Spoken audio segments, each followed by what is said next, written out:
Welcome to our channel. If you want to Yahoo Mail delete account, follow these step-by-step instructions to ensure everything is properly managed and you achieve the best results. Step 1. Log into your account using your credentials.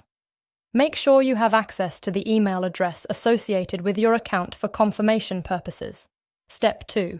Navigate to the account settings or preferences section.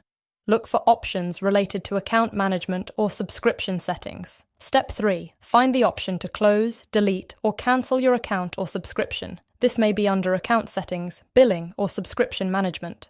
Step 4. Review any important information about account closure. Understand what data will be deleted and what will be retained according to the privacy policy. Step 5. If you have any active subscriptions or pending transactions, make sure to resolve these first. Cancel any recurring payments to avoid future charges. Step 6.